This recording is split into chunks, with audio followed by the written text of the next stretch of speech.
Bien, y está en nuestros estudios Nancy Tolentino Gamarra, directora ejecutiva del Programa Nacional contra la Violencia Familiar y Sexual del Ministerio de la Mujer y Poblaciones Vulnerables. Con ella vamos a hablar sobre el Día Internacional de la Eliminación de la Violencia contra la Mujer, una fecha de por sí muy importante.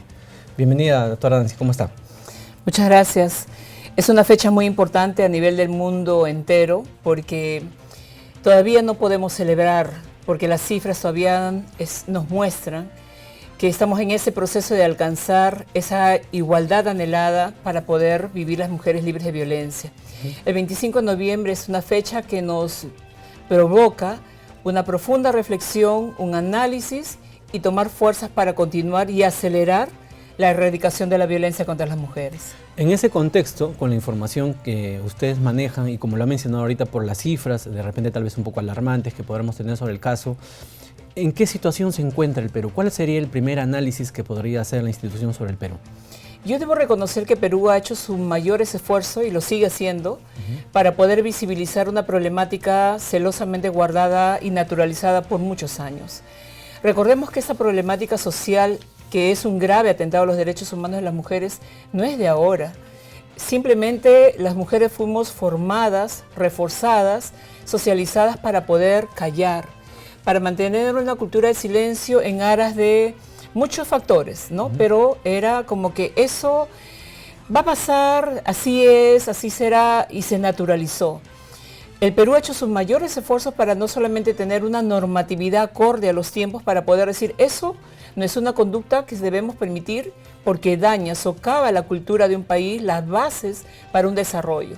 Por lo tanto, hoy llamamos a esas conductas violencia, en todas sus expresiones, en todas sus formas. Y el Perú ha hecho un esfuerzo notable en mejorar su normatividad, en primer punto, y tenemos una de las leyes, la 3034, mucho más potentes y más completas de toda América Latina. En segundo lugar, el Perú ha invertido mucho en llevar servicios cada vez más cercanos a la población, incluso antes de la ley, pero hoy los esfuerzos del Estado han sido notables y hoy venimos instalando centros de emergencia mujer al interior de comisarías. Ya tenemos a 30 de noviembre 150 centros de emergencia mujer funcionando al interior de una comisaría, 24 horas de atención para dar una atención integral a las víctimas. Y entonces el esfuerzo ha sido visibilizar mecanismos para la denuncia, servicios donde puedan ir. Seguimos ahora avanzando por el tema de la protección y la recuperación de las víctimas, ¿no? Y en ese marco nuestras campañas, el año pasado fue una campaña animando a la sociedad en su conjunto a no ser indiferentes y poder levantar nuestras voces por aquella tal vez víctima que todavía no tiene su voz, pero que tú y yo podamos denunciar por ellas, reclamar por ellas para que acceda a la justicia. Dentro de este contexto, habría que de repente graficar a qué nos referimos con el tema de violencia, ¿no? Porque de repente un ciudadano podrá pensar que hablamos solamente específicamente, depende de agresiones físicas, pero no es así, es un contexto mucho más amplio. De repente nos podría graficar un poco sobre eso. Claro, cuando hablamos de violencia estamos refiriendo a todo tipo de conductas, acciones, ¿no? Que generan sufrimiento, daño, pueden incluso ocasionar la muerte de las personas. La ley establece 4 manifestaciones de esa violencia: la violencia física, la psicológica, la sexual, y hoy está incorporada en nuestra normatividad la violencia patrimonial, según esa ley. La que más reacciona a nuestro sistema es a la violencia física, porque puedes medirla, cuantificarla. Pero hay una violencia, la psicológica, que deja huellas imborrables en el alma de las personas que todavía están demorando su aplicación para ser sancionadas. Pero hoy hemos avanzado, por ejemplo, en el caso del acoso sexual en espacios públicos. Claro. Tenemos ya sentencias efectivas de privación de la libertad a personas que han acosado en los espacios públicos, lo que antes se llamaba galantería, diferentes nombres, pero hoy es violencia, ¿no? Las niñas, las adolescentes, las mujeres quieren caminar seguras en las calles, en el transporte público, en el colegio, en una empresa. Quieren vivir tranquilas, sin que estén con miedo, cuidándose, protegiéndose. Libre tránsito sin acoso, ¿cierto? Exactamente, ¿No? exactamente. En ese contexto, usted había mencionado que existen muchas políticas que hace el Estado. O sea, el ciudadano reconoce las políticas que puede haber realizado el Ministerio de la Mujer.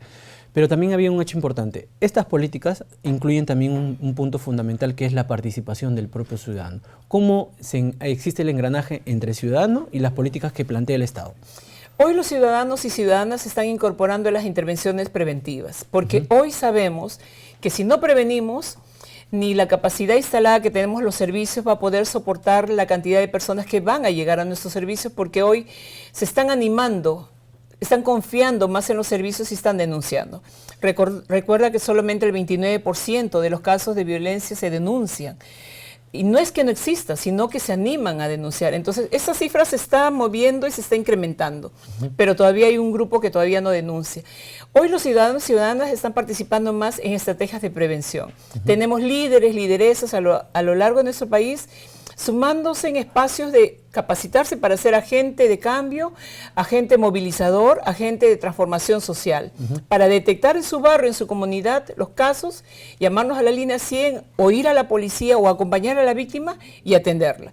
Hoy los hombres están atreviéndose a salir también de su espacio, de no ser más considerados como el causante de esta problemática, sino también ser protagónicos. Parte de la solución del problema. Parte de la solución y ya no parte del problema. Hoy tenemos grupos de hombres que se levantan por una apuesta hacia la igualdad, ¿no? A construir relaciones igualitarias entre hombres y mujeres y que están también sumándose a ese trabajo preventivo. Estamos en las escuelas, también donde... Con los centros de emergencia mujer, ¿cierto?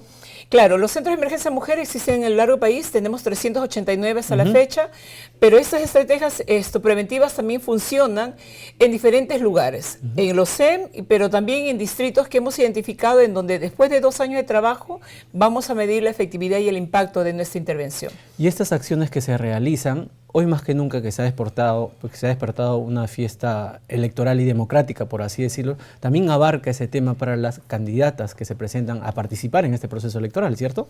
Y la resistencia que hay del machismo, la resistencia hacia el cambio de algunas estructuras de nuestra sociedad es muy fuerte. Todas, me atrevo a decir que la gran mayoría, casi todas las mujeres que están incursionando son alcaldesas, consejeras regionales, optan un cargo político, están siendo acosadas terriblemente. Como diciendo, este no es tu lugar, este no es tu espacio. Y eso es violencia, porque también están tratando de detener esa igualdad. El antídoto para la violencia es una sociedad donde hombres y mujeres puedan desarrollarse en igualdad de oportunidades, puedan ejercer el cargo o la profesión que hayan estudiado. Y no debe haber nadie que se atreva a decir, tu lugar no es este, ¿no? Entonces, es importante construir esta sociedad. Hoy queremos, en el marco de nuevas elecciones que hacemos, que haya oportunidades para las mujeres, para los hombres, pero sobre todo para las mujeres para que puedan ellas florecer en estos espacios considerados históricamente masculinos. Justo esta campaña que hemos tenido este año, en este marco del 25, hemos desarrollado una muestra fotográfica con 25 historias de vida de 25 mujeres que han irrumpido en esos espacios tradicionalmente masculinos, donde podemos encontrar una mayor de la FAP que trabaja con explosivos o con material de guerra, o la primera pilota que va a conducir diferentes participaciones de la mujer en diferentes todos los espacios, en la construcción sociales, civil, ¿no? En las subprefecturas, en diferentes lugares, porque queremos igualdad. Y en ese contexto, no quisiera terminar la entrevista sin que nos podría dar una recomendación. O sea, ok, está el Estado mediante los programas y estas políticas públicas, pero ¿qué hacer? ¿Cuál es la recomendación que se daría desde la institución? Todos podemos marcar la diferencia, todos podemos ser protagonistas del cambio. La mamá criando con igualdad a la niña y el niño. La joven, ¿no? la joven que está en la escuela, en el colegio, creyendo en sí misma, enamorándose de sí misma en primer lugar para poder desarrollar todo el potencial que tiene. Los que tenemos algún cargo, cumpliendo a cabalidad, sin corrupción, éticamente lo que se nos han encargado, acelerando los procesos. Y sobre todo, si conocemos un caso, solidarizándonos con la víctima, apoyándola, defendiéndola y sobre todo nosotros no ejercer ninguna forma de violencia. Todos podemos hacer la diferencia para nuestro país. Doctora Nancy Tolentino, muchas gracias por haber participado aquí en JN Noticias. Muchas gracias.